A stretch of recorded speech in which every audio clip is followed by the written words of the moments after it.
बिस्मिल्लाहिर्रहमानिर्रहीम। अस्सलामु अलैकुम वरहमतुल्लाहि वबरकातुहू।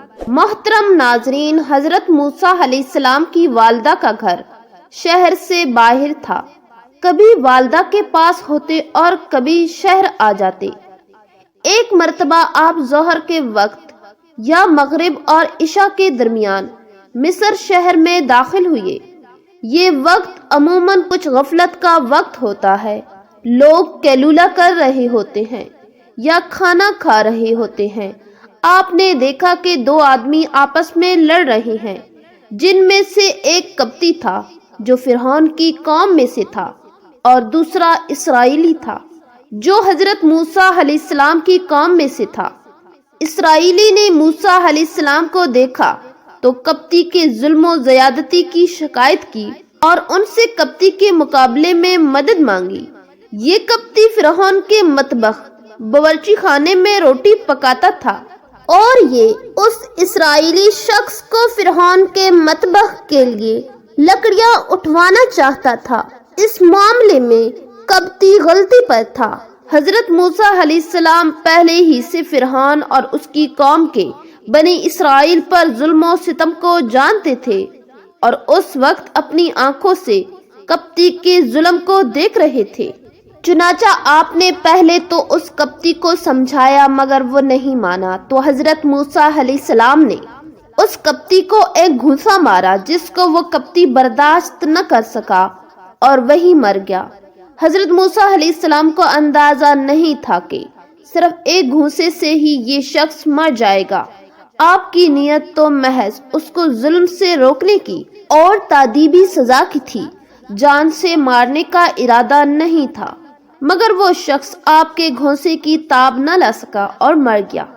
हजरत मूसा अलैहिस्सलाम इस खिलाफ तवक्का वक़ूए पर नादम हुए और फरमाया, यानी ये काम शैतान की तरफ से हुआ है। फिर अल्लाह पाक की बारगाह में अर्ज किया, यानी ऐ मेरे परवरदिगार, मैं अपने नफ्स पर जुल्म किया, मुझे माफ फरमा दीजिए।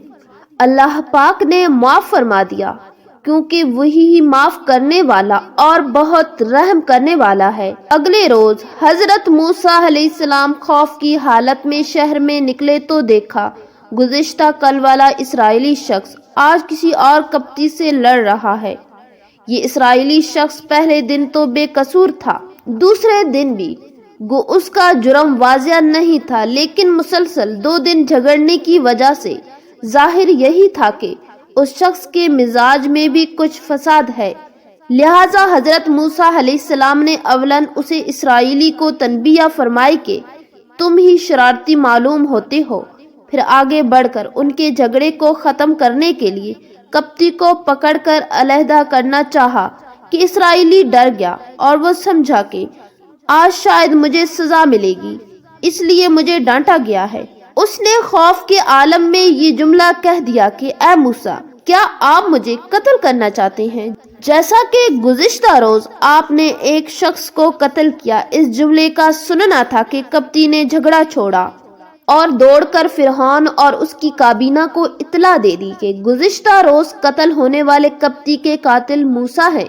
अल खैर, बहरहाल हजरत मूसा अलैहिस्सलाम से गुनाह का सदूर नहीं हुआ था, बल्कि गैर इरादी तौर पर कत्ल हो गया था और इस पर आप अलैहिस्सलाम ने फौरन ही इस्तग़फ़ार किया तो अल्लाह पाक ने बख्शिश का परवाना भी दे दिया और आपका मवाख़ज़ा नहीं हुआ। हजरत मुफ्ती मोहम्मद शफी साहिब रहमतुल्लाह इस आयत के तहत फरमाते हैं, उस आयत का हासिल ये है कि उस कप्ती काफिर का कत्ल जो हजरत मूसा अलैहिस्सलाम से बिला इरादा सादिर हो गया था, मूसा अलैहिस्सलाम ने उसको भी अपने मन से नबूवत और रिसालत और पैगम्बराना अज़मत शान के लिहाज से अपना गुनाह करार देकर अल्लाह ताला से माग़फ़िरत तलब की।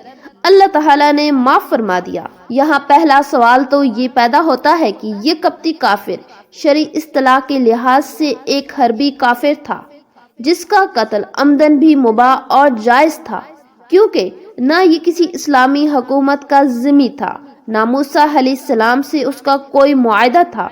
फिर मूसा अलैहिस्सलाम ने उसको अमले शैतान और गुनाह क्यों करार दिया? उसका कत्ल तो बज़ाहिर मौजब अजर होना चाहिए ताकि ایک مسلمان پر ظلم کر رہا تھا، اس کو بچانے کے لیے یہ قتل واقع ہوا؟ جواب یہ ہے کہ معاہدہ جسے قولی اور تحریری ہوتا ہے، جیسے عموماً اسلامی حکومتوں میں اہل ذمہ سے معاہدہ یا کسی غیر مسلم حکومت سے صلح کا معاہدہ، اور یہ معاہدہ باتفاق واجب العمل اور اس کی خلاف ورزی عذر اور عہد شکنی کے سبب حرام ہوتی ہے۔ اسی طرح معاہدہ عملی بھی ایک قسم کا معاہدہ ہی ہوتا ہے، اس کی بھی پابندی لازمی اور خلاف ورزی عہد شکنی کے مرادف ہے۔ معاہدہ عملی کی صورت یہ ہے کہ جس جگہ مسلمان اور کچھ غیر مسلم کسی دوسری حکومت میں باہمی امن و اطمینان کے ساتھ رہتے بستے ہوں، ایک دوسرے پر حملہ کرنا یا لوٹ مار کرنا طرفین سے غداری سمجھا جاتا ہو، تو اس طرح کی معاشرت اور معاملات بھی ایک قسم کا عملی معاہدہ ہوتے ہیں، ان کی خلاف ورزی جائز نہیں۔ محترم ناظرین، اس قصے کا خلاصہ یہ ہے کہ قبطی کا قتل اس عملی معاہدے کی بنا پر اگر بالمقصد ہوتا تو جائز نہیں تھا، مگر حضرت موسیٰ علیہ السلام نے اس کے قتل کا ارادہ نہیں کیا تھا، بلکہ اسرائیلی شخص کو اس کے ظلم سے بچانے کے لیے ہاتھ کی ضرب لگائی، جو عادتاً سبب قتل نہیں ہوتی، مگر قبطی اس ضرب سے مر گیا۔ تو موسیٰ علیہ السلام کو یہ احساس ہوا کہ اس کو دفع کرنے کے لیے اس ضرب سے کم درجہ بھی کافی تھا، یہ زیادتی میرے لیے درست نہیں تھی، اس لیے اس کو عمل شیطان قرار دے کر اس سے مغفرت طلب فرمائی۔ اور بعض مفسرین نے فرمایا کہ اگرچہ قبطی کا قتل مباح تھا، مگر انبیاء علیہ السلام مباحات میں بھی اہم معاملات میں اس وقت تک اقدام نہیں کرتے جب تک خصوصی طور پر اللہ سبحانہ و تعالیٰ کی طرف سے اجازت و اشارہ نہ ملے۔ اس موقع پر حضرت موسیٰ علیہ السلام نے خصوصی اجازت کا انتظار کیے بغیر یہ اقدام فرمایا تھا، اس لیے اپنی شان کے مطابق اس کو گناہ قرار دے کر استغفار کیا۔ معارف القرآن۔